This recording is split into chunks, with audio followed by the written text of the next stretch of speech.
Welcome in, everyone. Mad Talk Sports, episode 49, coming right after the 49ers beatdown of the Eagles. Ooh, spoiler alert, that will be on today's show, going through that specific game and what that means for both of the teams as the season comes really down to the final wire here for the NFL. But not to get too far into the agenda, today's episode is a theme, and I'll pull up the title slide here, but it is simply put Wedding Crashers.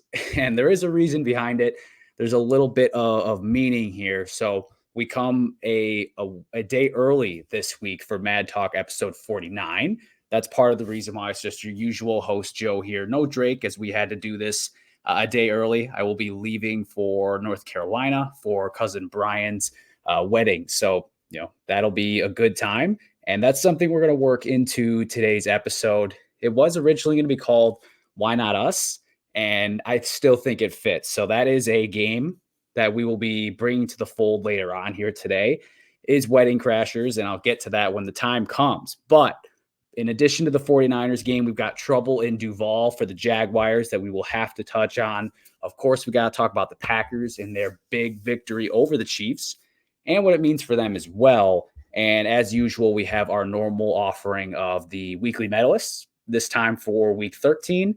And then, of course, we'll go into week 14 picks, how we did last week, and, of course, what we're going with this week. So, full agenda. That's why we're going to really go right into it here today, starting with, again, speaking of the 49ers in episode 49. What a beatdown. I mean, you can make a case that it was a little closer than it looked, maybe, because the Eagles did look good in the first quarter, and they just didn't capitalize on the opportunities that they had. It was field goal to really leave the door wide open. And as we saw Sunday night, field goals in the red zone simply aren't good enough when you're coming against, quality teams that know how to take advantage of that.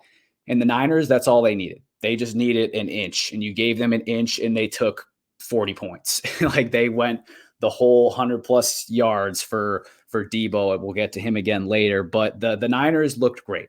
And this is the second time this year where it's all of a sudden they had a beatdown of a conference rival in the NFC. Last time the Cowboys, this time the Eagles. But it's the second time. And both times we left the game thinking, like, how are they not the favorite? How can they not be the favorite? And Brock Purdy has even worked himself into the favorites conversation, as he is now the betting favorite for MVP.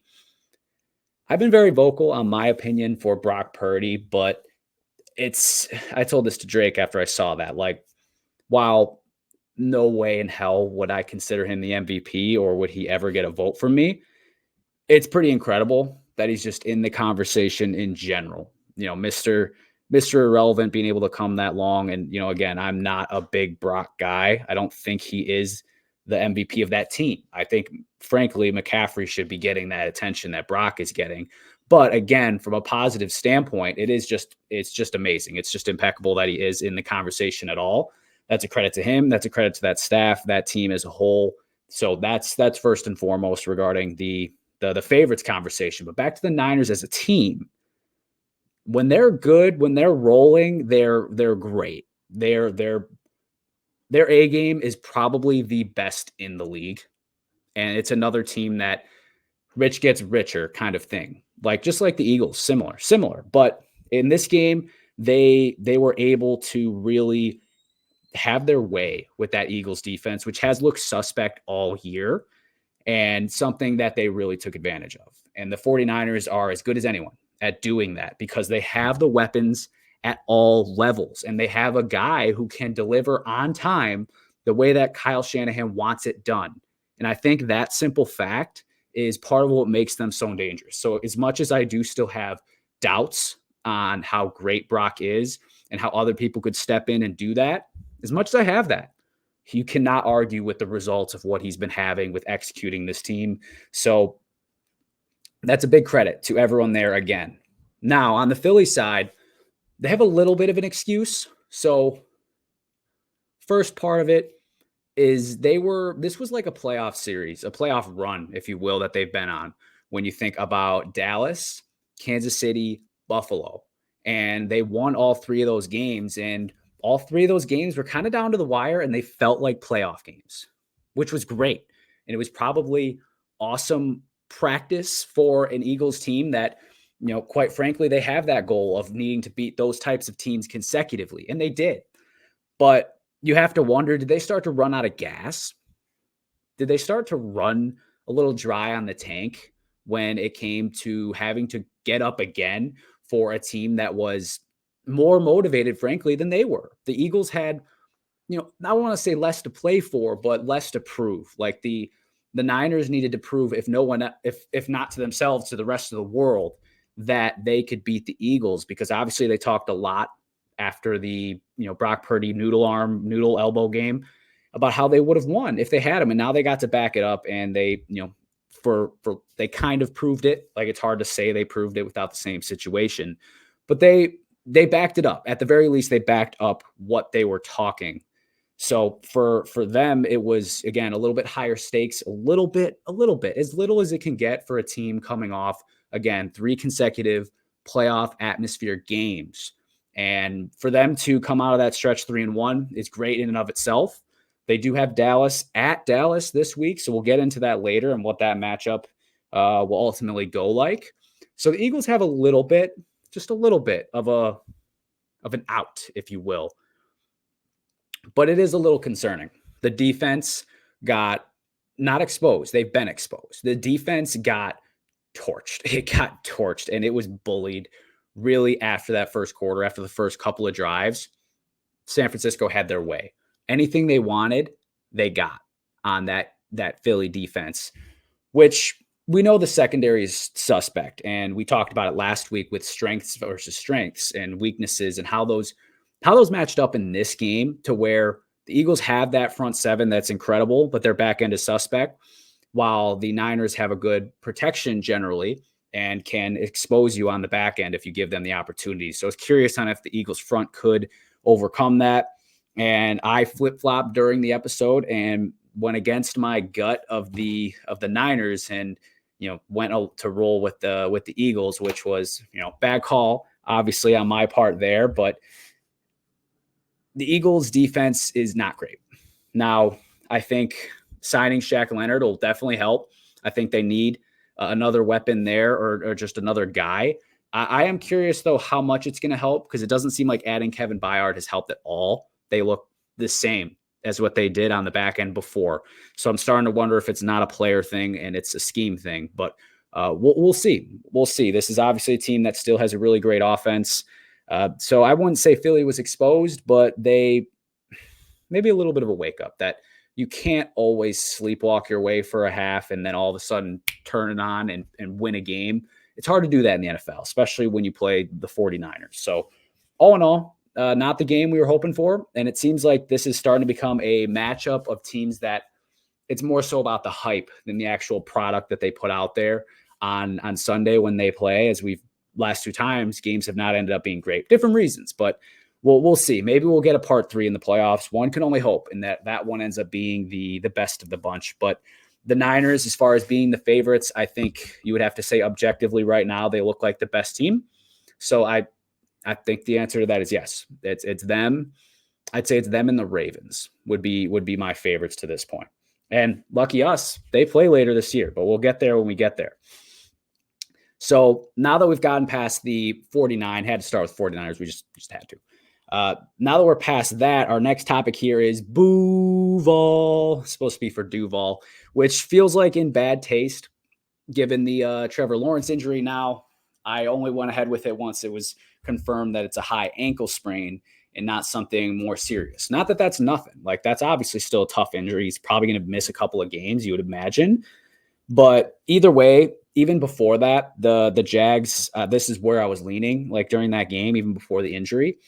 Jags, not a great product that they put out on the field on Monday Night Football. Defense looked really bad against Jake Browning, who we'll talk about later. But that was a stumble for them. But I will say, as much as the disappointment's there for them, I want to give some credit to the Wedding Crasher that's on our title side here. Let me point to it right here. and who is going to be someone we talk about later too, Jake Browning. I mean, credit to him and the Bengals for what they were able to do going into Duval and beating a team that is you would think is better. At least, obviously they're healthier. So huge credit goes to the Bengals. That was a surprising, very surprising performance for them coming out and not just hanging with them, but sticking it to them and pulling it out in overtime. That was very impressive. And if you recall last week, I picked that the Jags would struggle with this game, but still pull it out. I did not take into account the possibility that Jake Browning would look like Joe Burrow, but he did. So credit where credit is due. That was an excellent game by the Bengals. But for the Jaguars side of things, you're not the class of the AFC. We know that. You got pummeled by the Niners a couple weeks ago. They're kind of in a tweener team. Like they're going to have probably still like a 12-win season maybe, or 11, 12 wins. But they're not on the same tier as the Chiefs or the Eagles or the Cowboys even. Like,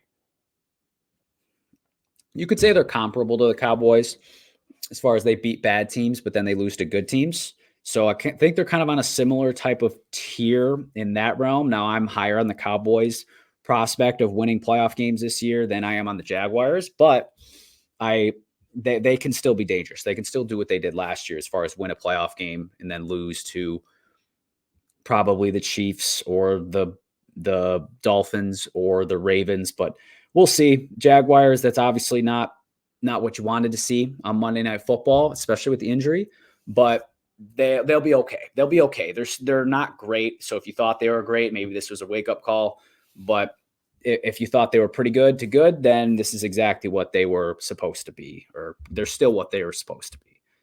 Now, on a more positive note, I know we gave some positivity to the Bengals, but next topic here, love is in the air. So Jordan Love had an excellent game as the Packers get the huge upset win on Sunday Night Football.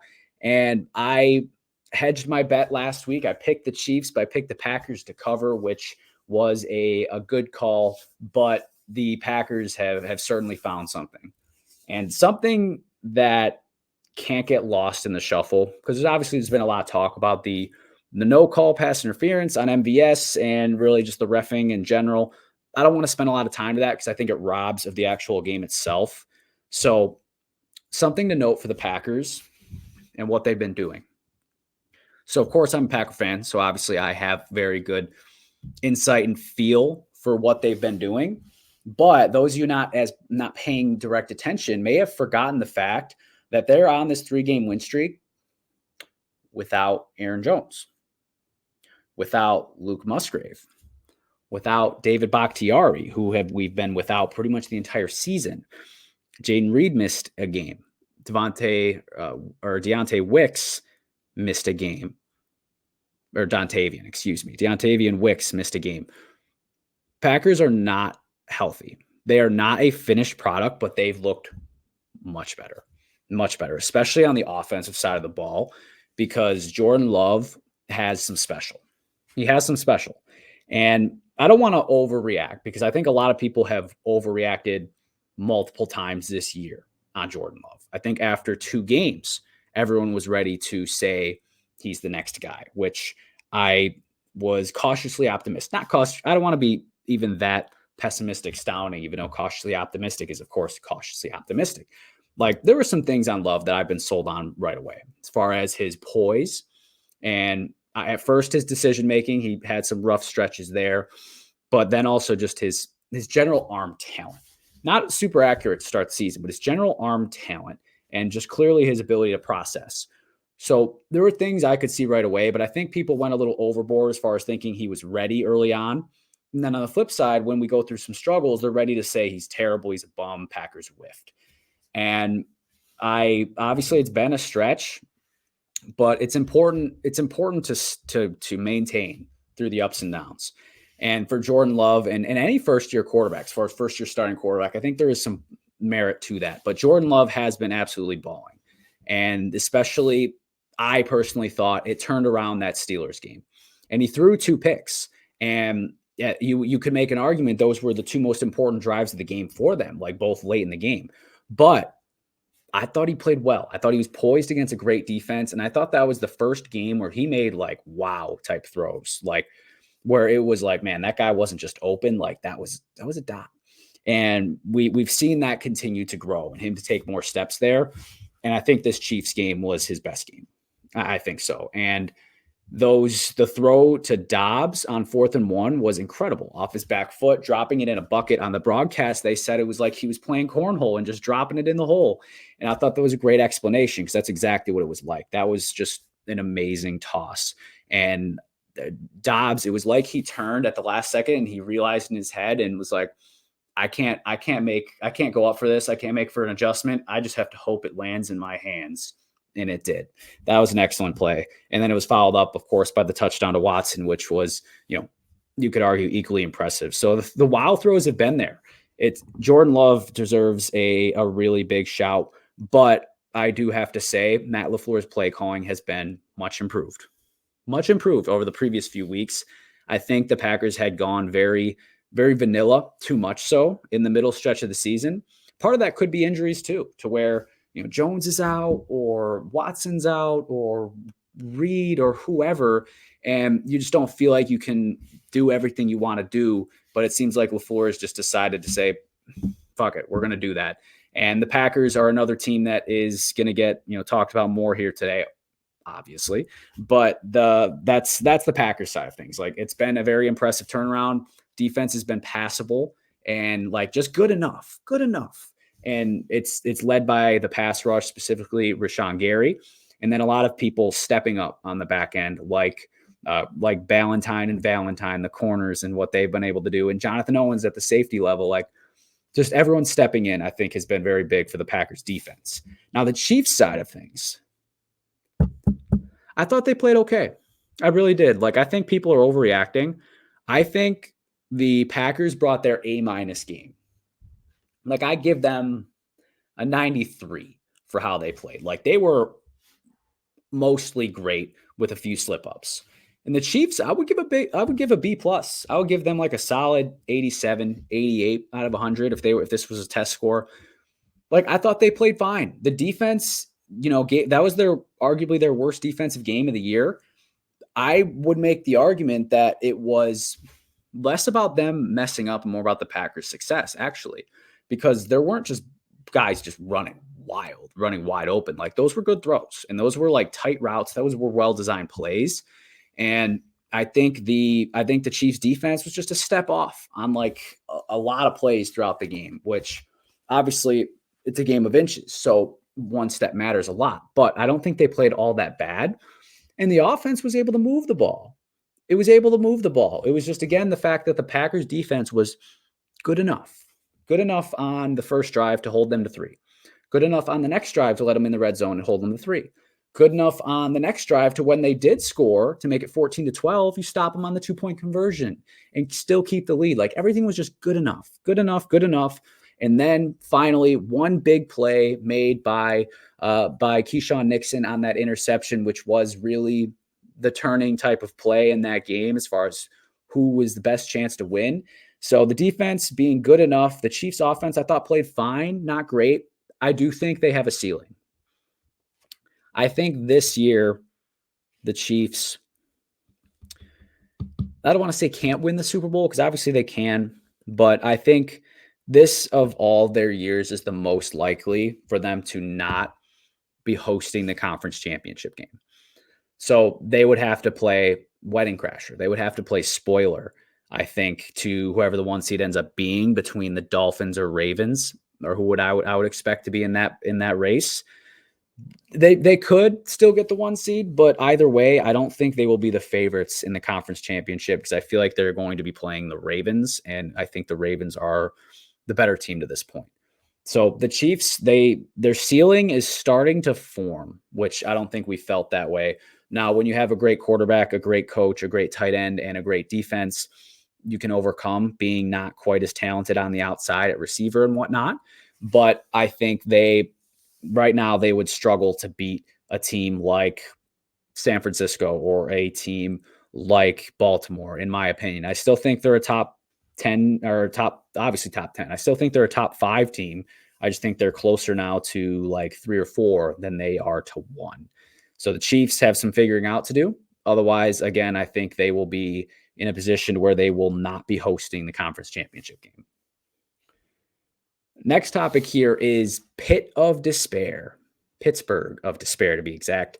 Shame that Drake can't share his feelings on this one, but unfortunately, Kenny Pickett goes down in probably the Steelers' worst loss of the season, I guess you could say, losing to the Cardinals, who had one win going into the game, and that was rough. Obviously, for the Cardinals, we know that they are hard fighting, and with Kyler Murray coming back, that gives them a little bit of juice, a little bit more squeeze that they can put in to grind out these close games that normally they had been losing all year.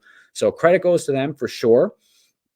But on the Steelers side of things, given they're more relevant for what's going to happen the rest of the season, Kenny's going to be going on our IR, I believe. So he will miss the next 4 games at least. So it's going to be a rough stretch, I think, for the Steelers. Their offense already isn't great. So now with Mitch, I think they'll be a tick worse. Not way worse, because again, they already weren't that great. But I think they will be a tick worse. And with that, that could be enough to spell doom for their playoff chances. Now, I still think they are going to win at least 9 games. So they will be in the mix, and it will be dependent on how things go. But this week is an absolute must win against New England, which we'll get to again later. But they have to win this game. You cannot lose to a team that has failed to score 10 points in 3 straight games. And yes, the Patriots defense has been balling. So that's going to be quite the fun game to discuss later as far as points go. But you cannot lose to Bailey Zappi and Mac Jones. You cannot lose to that duo, that 2 QB system that they're running in New England. You cannot, Pittsburgh. Otherwise, the pit of despair will get deeper. So Pittsburgh, they got to win this one, and then they can hang on for dear life for that playoff spot. See if they can play spoiler, play wedding crasher later in the year. All right. Well, now that we've gone through like those kind of introductory topics on last week, we also got to make sure we take some time for the medalists. So this was a hard week. I had a running list and it was like 7 people deep at one point, but there can only be 3 winners of the medals today. Bronze, Will Anderson of the Houston Texans. He was obviously the number 3 pick last year, but you could share it between him and Derek Stingley, also the number 3 pick from the previous year. And those two together have been a great pair as far as the past few weeks. But Will Anderson had a couple of sacks in a very big win. The defense came up in a big way. So honestly, I'll give it to the number 3 picks by the Texans is who I'll give it to for that bronze medal. Excellent game. Will Anderson's been very strong his whole rookie year, but I think he continues to show that he's got some special potential in him too, which is obviously what you want out of that big of an investment. So shout out Will Anderson on that one. The silver medal, Jake Browning. So talked about it earlier about how he looked really good and made the Jaguars look pretty piss poor. But specifically, Browning went for 354, 1 touchdown, no picks, and he had 115 passer rating. And it's not like he was just, handful of passes got lucky. He was 32 of 37 or something crazy like that. Like he was madly efficient all game. And aside from that Tyler Boyd interception to Josh Allen, that ridiculousness, the Bengals offense hummed all game long. So shout out Jake Browning, but we know I don't grade on that big of a curve, so I couldn't give him the gold for that. So gold has to be Deebo Samuel. He was absolutely excellent this week, 3 touchdowns. And it just seemed like anytime he got the ball, he was going to score. That's what it was like. And that's a tough thing to go against as a defense, but Deebo Samuel had an excellent game, and I feel like it's, sometimes gets discounted to some degree as we always go straight to talking about quarterbacks for any team. But Deebo Samuel, when he goes, this Niner team goes, we've seen that. The games he's missed, they have lost. The games he's played, they have won. So Deebo, gold medal, I think it was a long time coming for him to get that at some point. So that was a quick medalist. Now, title segment. wedding crashers. So for this, it's specifically, I'm going to do 3 teams in each conference that they're not going to win it all this year. They're not going for the Super Bowl. They're not. They don't have that ceiling. But they can crash the party. They can spoil it for someone who does think that they are going to be winning it all. So I think these are some very dangerous teams. These are the wedding crashers. Now, in the AFC, this wedding crasher could be coming in a big way. They might be the one pushing the highest, and that's the Houston Texans. And we just talked about Will Anderson and Derek Stingley. We just talked about those 2 defense players. Obviously, we still got to talk about the excellence that we've seen from CJ Stroud, and then even Dameon Pierce seems to be back. So you add that on top of Singletary. Tank Dell news is a major downer. Like that hurts. That does hurt. I will say that hurts part of their ceiling, but they could still crash the party. They really can, as far as getting into the playoffs, maybe winning a game in the playoffs, or even threatening the Jags for the division title. So I think the Texans are still very much a team to pay attention to, even without Tank Dell, as Nico Collins is, of course, still balling. They do still have, a couple of usable tight ends in Dalton Schultz and Brevin Jordan.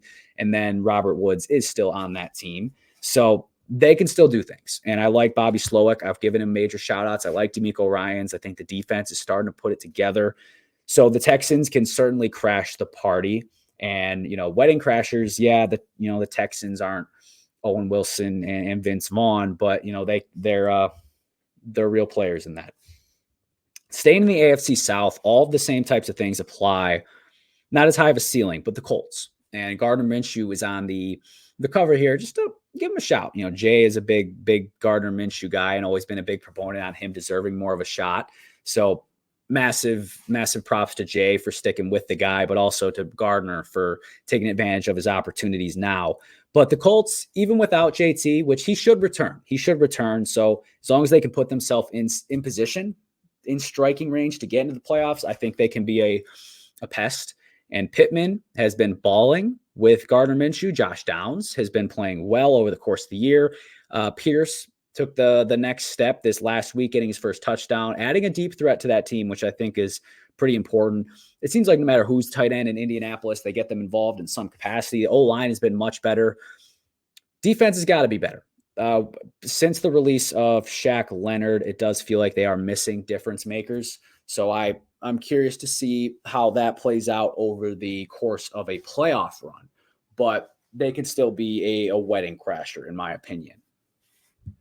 Last one on the AFC side. I'm not going to say the Bills because I think that's obvious. Anyone who's discounting the Bills as being like out of it, I think is kidding themselves. And they need to realize that they are still very much around and they won't be knocked out until they're fully eliminated. And as much as I want to give the credit to the Bengals and Jake Browning, who is still on the cover here, I did not go that route. I went with the Browns. And this is a vote of confidence from me to the Browns because obviously they were a team I picked preseason to make the playoffs. They're a team I doubled down on even when Deshaun Watson looked bad, that even despite that, they'd make the playoffs. And then I doubled down again, even post-injury, that they would make the playoffs. So I'm sticking with them. And I think they can still be that wedding crasher. Joe Flacco looked not amazing, no, and not even necessarily good, but I think he gave them something. He gave them something that they can work with. And the defense has to be excellent. They have to be what they've been all year. They can't be what they were against the Rams. They just can't. It's a lot to ask of a defense to be excellent all the time, but that's the case for the Browns. They need to still be able to do that. They have the talent there for that. So I think that they still can. And they've got a big tilt this week with Jacksonville, which we'll get to later on as well.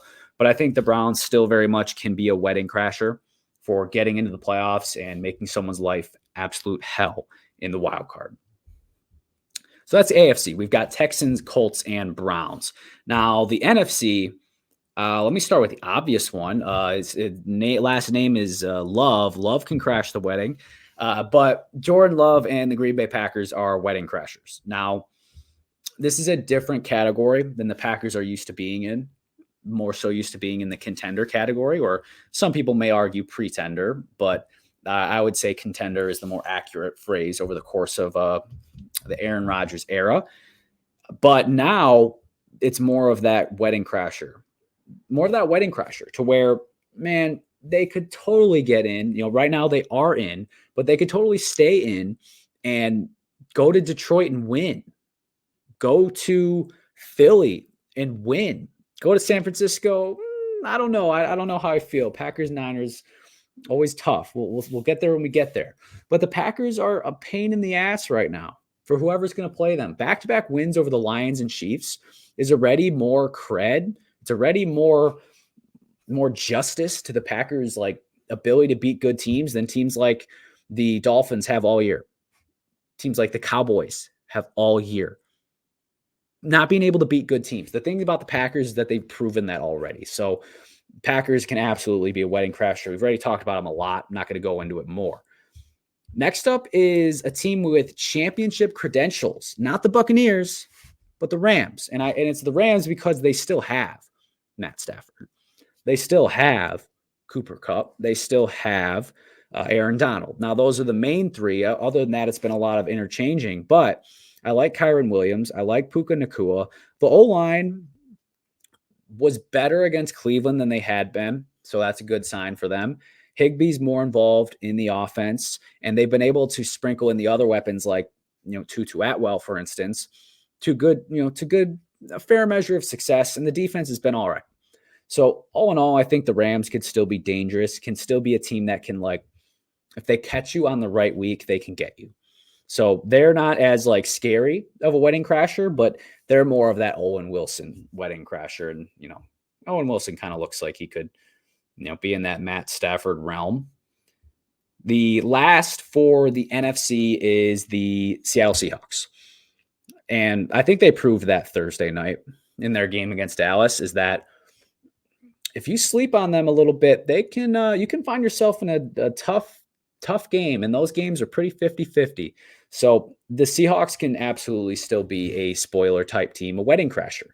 And I think part of that depends obviously on the play of Geno. He was really good against Dallas, except for the one pick, but overall very good. But it's even more so about their ability to run the ball. Charbonnet did show up last week, which was good to be able to do that in the absence of Kenneth Walker, who they should be getting back over the next week or two here. At least that's what it seems, and what fantasy owners, I'm sure, are hoping for. But that's the Seahawks are one of the last, or are the last wedding crasher for me in the NFC. I debated the Vikings because I do think their defense is the pain in the butt. I just don't think their offense is going to be really able to do it against who they'd have to do it against, like the Lions or the Eagles or the Niners. I just don't see it. I don't. They did beat the Niners earlier this year, but they also had Kirk Cousins, and no one on their QB room is Kirk Cousins. So I thought about them, ultimately didn't go that way. I think teams like the Lions, Niners, Eagles, and Cowboys, they believe that they have championship credentials as far as where they can go. So I don't think they were even eligible for this category.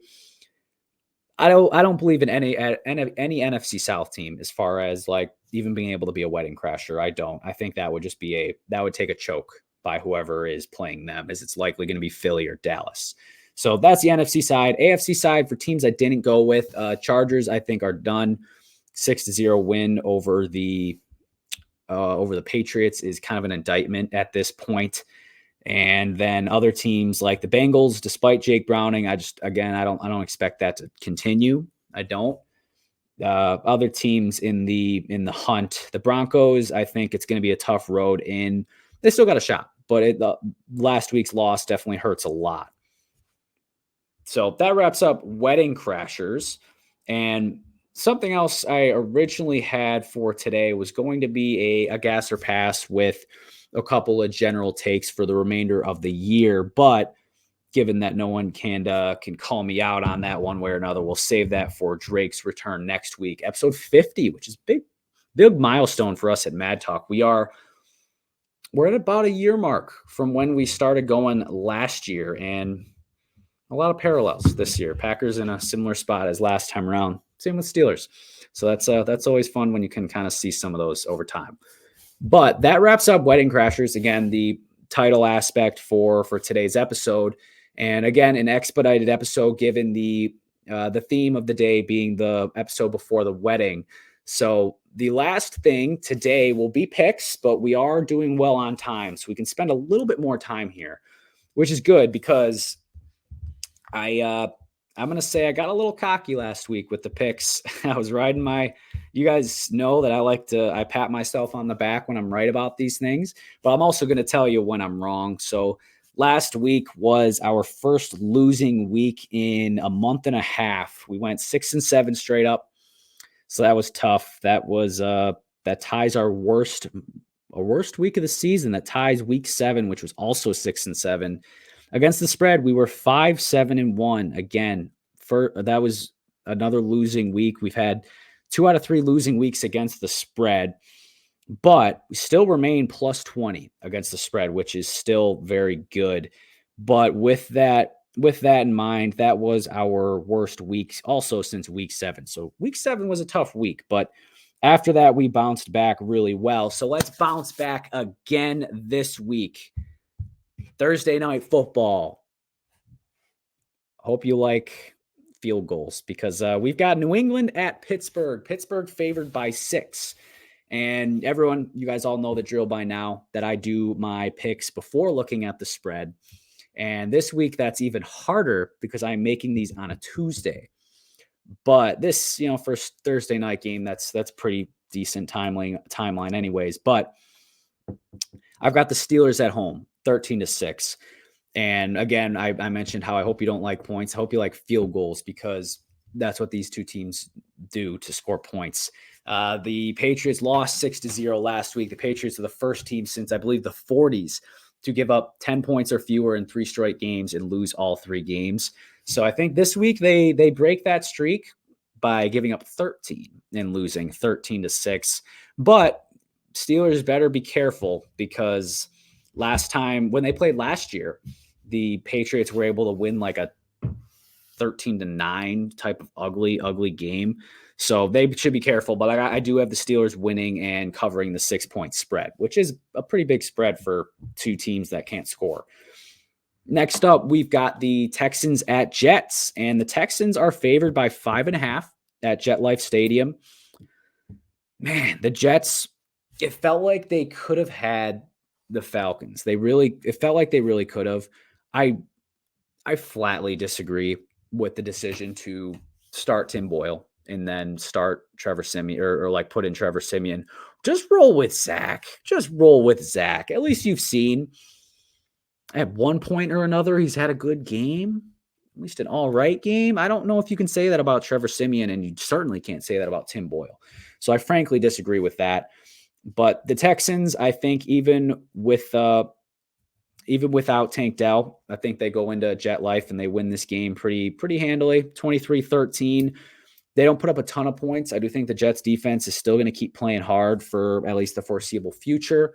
The prospect of Rodgers coming back is all but zero now that their season is basically over.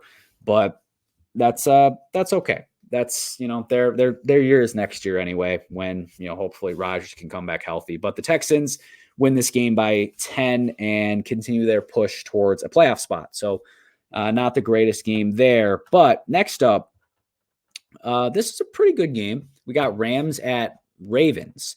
So the Ravens are at home favored by 7.5, which is if you know the spread, that's a pretty crucial number because you need them to not like if they won by a full touchdown, you want to cover the spread. So that's 7.5. Sometimes it's tricky, but I do have the Ravens winning at home 27-17.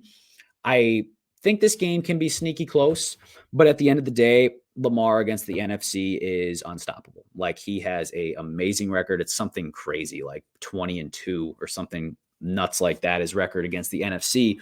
They don't get to play him very often. So they just get surprised by his specialness. So I do think the Ravens win. They cover the spread, though that number does make me nervous as I think the Rams are playing hard, playing pretty good football right now. But Ravens are still my best team in the league at this point. So that's who I'm going there. Carolina at New Orleans, two teams that are underachieving, even though their standards weren't super high. The Panthers obviously have one solo win. Picked them again last week, and man, they were close. They were close. They had a shot. That's a game, honestly, that they could have and should have won. But that's been kind of the story of them. They can't score. Their receivers are awful. And Panthers at Saints. Saints favored by 5.5. Saints didn't wake up till midway through the second quarter last week, but once they did, they made it a tight game against the Lions. This week, I have the Saints winning, but honestly, this team gives me no confidence, and I have them barely winning this game. I have them 20-17. I considered going Carolina, so I'm going to kind of thread the needle. I'm going to pick the Saints, but I'm going to hedge my bet and pick the Panthers to cover, because I do think the Saints have a tendency to play teams closer than they should, for better or worse. So that's where I'm going there, kind of a nip and tuck game. Next up, this is kind of a sneaky, not like sneaky good game. Like I'm going to be like, heck yeah, I got to watch this, but sneaky important game for the playoff picture. And that's the Colts at the Bengals. And the Colts are 1.5 point favorites on the road, which means it means Vegas likes them by about a field goal, really, but they think maybe playing in Cincy might affect them a little bit. So this game, I didn't think all that hard about. I will say the events of Monday Night Football made me think a little bit harder, but I'm gonna say the Colts, and it's not hard for them to cover 1.5. I got Colts 27-20. I think, again, they're playing just good enough type of football, and this is a game they have to have if they really want to sneak into the playoffs here and be a wedding crasher, as he said they could. Like, if that's going to be the case, you have to win this game. Likewise for the Bengals. Now, I don't think they will, but I think they keep this competitive, and I think they play them tough, as it seems like they are going to do that for the remainder of the year, which is good. Divisional matchup in the NFC South. We've got the Bucs at the Falcons. Falcons 2.5 point favorites at home. It's basically a pick 'em. That's kind of what Vegas is telling you, is that these two teams are very evenly matched. Now, last time it was the Falcons 16-13, but what you may not remember is Bijan Robinson played like 3 snaps, and fantasy owners were pissed because he had an undisclosed illness. So I imagine he will be more of a zero. He'll be more than a zero as he was that game. I think he'll be more useful this week. So with that in mind, I went with the Falcons, 23-17 at home. I think it'll be a tight game, but I think the Falcons defense had the Bengals off, or the Falcons defense had the Bucs offense, figured out pretty well last time they played, to where I think that stays for the most part. And the Falcons offense gets an extra piece in Bijan Robinson and is able to be a little bit better than last time that they matched up. So that's where I landed there. Falcons win and cover the spread. So far, no straight up upsets to this point, but we will get to them soon. First up, we got the Lions at the Bears, and the Lions are 3-point favorites on the road. Honestly, a little bit smaller spread than I was expecting. I think the last time they played is having a lot of bearing on this, as far as how close Chicago was to beating them and how the Lions have looked since then, as far as losing to the Packers at home on Thanksgiving, classic, and then barely beating the Saints after jumping out to a 21-0 lead. I think that's obviously huge into why the line is where it is. And I thought about the Bears in terms of putting the Lions on upset alert. I do think they should be on upset alert, but if you're not already from the events of 3 weeks ago, then I don't know what to tell you, buddy. So I do have the Lions 27-20 in a game that is sneaky competitive. Never I don't think it'll be as dire straits as last time, but it'll be a game that is, again, sneaky competitive there. But I do have the Lions winning. It's a game they need if they want to keep pace for the top seeds. Otherwise, it seems like they're pretty much stuck at 3, but they don't know that yet. Next up, divisional round or divisional matchup rematch from Thanksgiving, and that's Seattle at San Francisco. San Francisco is 10.5 point favorites at home. That's a lot, in my opinion, and I think that's partially just because of, again, they had that huge blowout for the Eagles. So many people are going to be betting heavy on the Niners. And people probably were betting so heavy. So they're like, we need to make this line big so that people consider to pick the dogs. And this is the biggest spread of the week. I think it's too much. Frankly, I think it's too much. So I have the Seahawks covering and winning. Oh, yes. Okay. I have the Seahawks 23-20, but let me tell you why before you think I'm crazy. Maybe I am, but this is giving me my spidey senses, if you will, are going off from after the Niners beat the Cowboys. They lost that following week to the Browns. And I remember wanting to pick the Browns. I really, really did. But I was too chicken to do it. And I said it would be a close game, sneaky close. People kind of thought that was funny because they were the best team in football. I think the Seahawks can win this game. And I think it's going to be a little bit of Niners riding a high horse after having just, killed the king of the NFC. But also, this is a tough divisional matchup, and it's a rematch from just a few weeks ago to where I believe Pete Carroll will have something additional for San Francisco that, San Francisco maybe was not expecting. I do like the fight that Seattle showed against Dallas. I think that's something that continues. They know that the NFC playoff picture has all of a sudden gotten dicey for them and that they need to steal something. They need to steal a win between at San Francisco and hosting the Eagles. And I think their best shot is when they're going to a divisional foe that they know very well. And historically, Pete Carroll has done pretty well against the Niners. And last year, if you remember, the second time these two teams matched up with a full strength Niners, Seahawks made it tough on them. And it was 21-13 or something like that. But I do think the Seahawks are due to some capacity to beat the Niners. So I'm going to go out on a limb, and that's my big upset of the week is the Seahawks toppling the Niners. Now, I've picked some big upsets earlier in the year that have gone well, and some have missed, but that's, going back to riding the gut. Again, last week, not the best week for us. So I want to go back to what works, and that's with always going with the guns. Next up, 10th game of the week, we've got Minnesota at Las Vegas, and the Vikings favored by 3 on the road. Probably end up being more Vikings fans than Vegas fans, so I don't think that plays a huge factor into the line as a whole. Minnesota should get Justin Jefferson back, so potentially a boost there. Jefferson and Devontae kind of going at it. Interesting, kind of throwback to their divisional matchups between Packers-Vikings from just a few short years ago. So, some good matchups in this game, some two defenses that are sneakily improved over the course of the year. I got the Raiders. I got another upset back-to-back. I got Raiders 20-13. I think both defenses will play well. I think while there may be some big plays in the receiving game from the Stars, I think the defenses will reign supreme in this game as I don't trust either team's quarterbacks. And with that, I think, these teams are both obviously pretty rested at this point, coming off a very late bye. But I'm gonna go with the Raiders. I think the Raiders are trending in the right direction, and I think the Vikings are going a little bit back towards what we expected after the Kirk Cousins injury.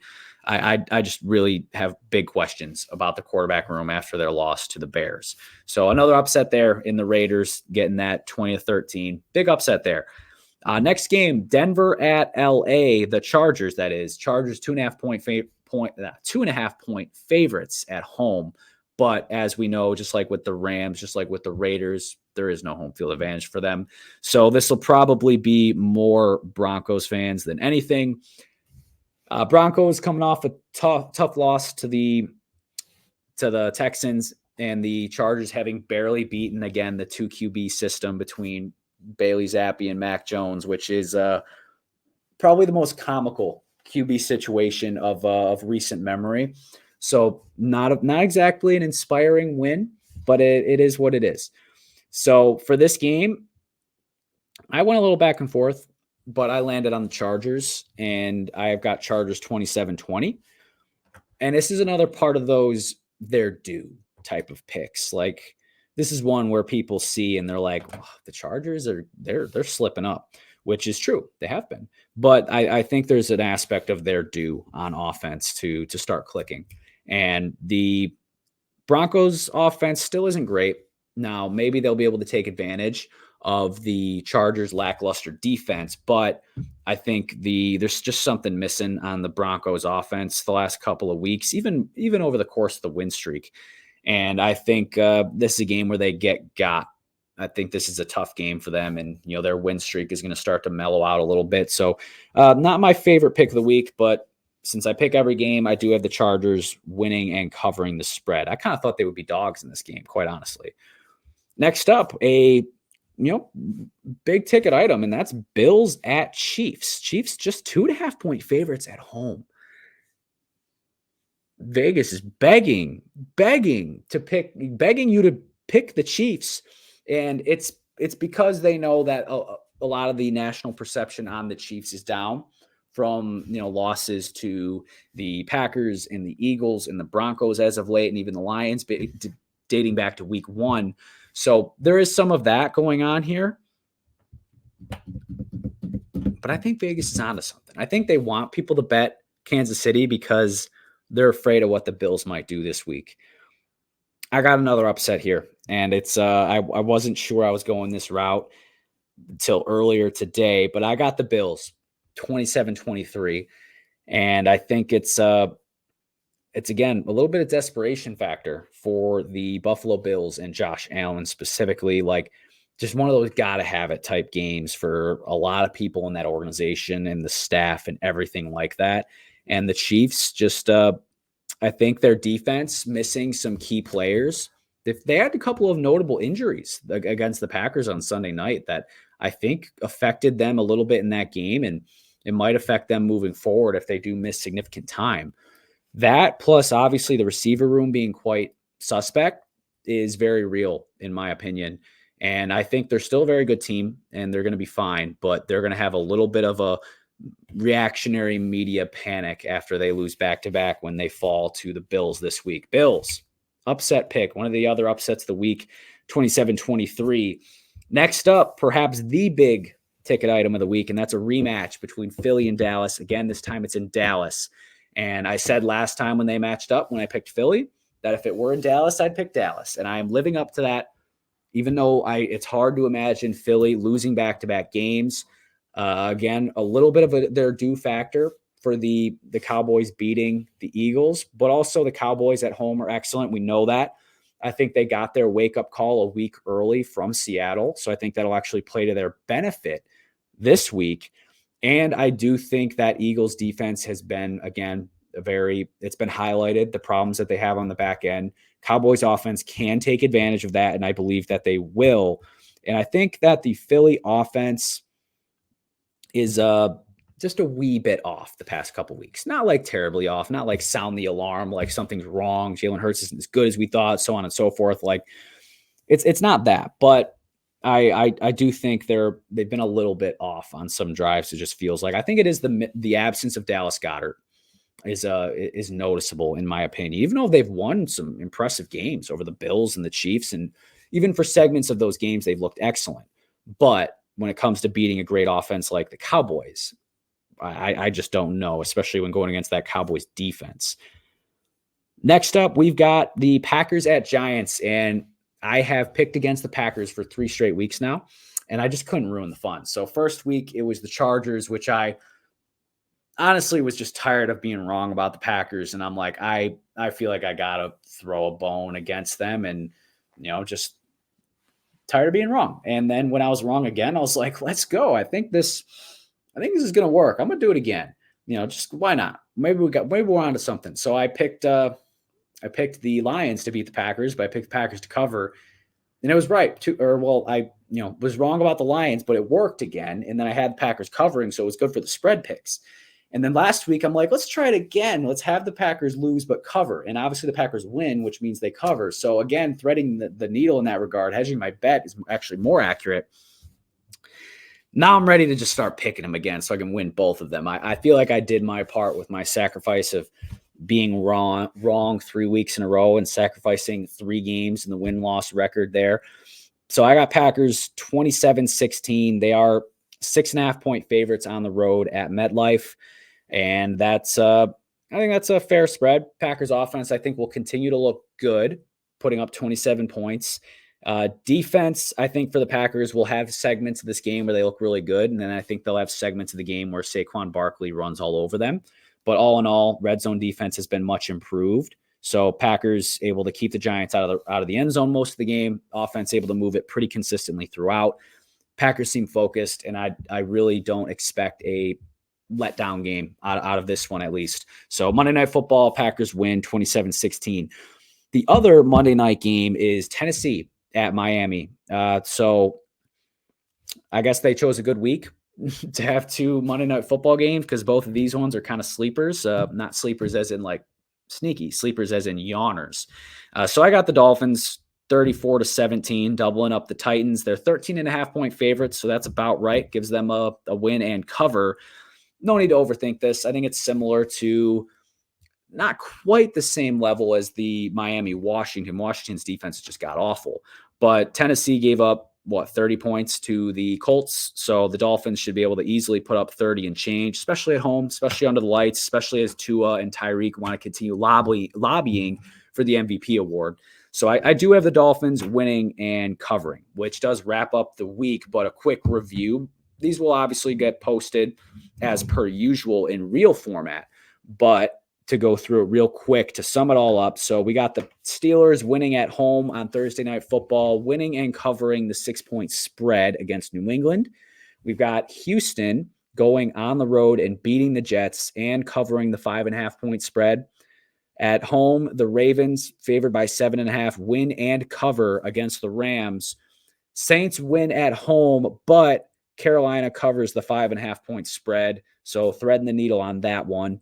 Colts on the road at the Bengals. Colts win and cover the spread easily. Tampa Bay at Atlanta. Again, Atlanta wins at home and covers the spread, the 2.5-point favorites there. Jacksonville goes to Cleveland. Cleveland 3.5 or just 3-point favorites. They do win and cover. Detroit 3-point favorites on the road, and they also win and cover. Upset of the week, the Niners 10.5-point favorites take the Seahawks, but we're taking the Seahawks outright, not just to cover the spread. So we're doubling on that one, but easily against the spread.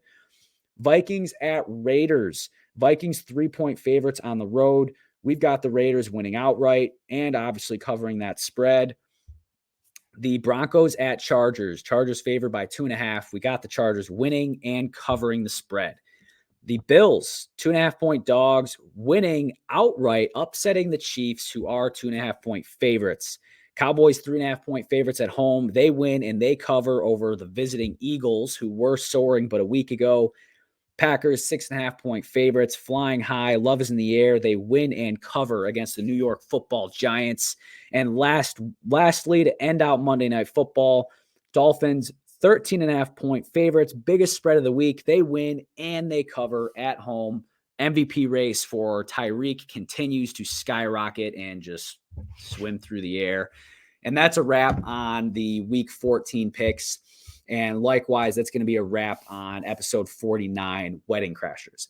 Again, expedited episode this week that came to you a day early, given that I will be leaving for the wedding tomorrow. So that is all that I have for you. Thank you, everyone, for joining in. Hopefully, the early start gives you a leg up on any of your bets. Please bet responsibly, even though we are usually winners more often than not on this show.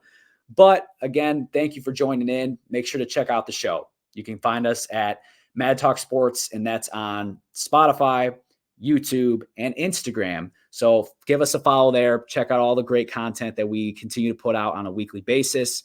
And we will see you again next week for a big episode number 50. See you then.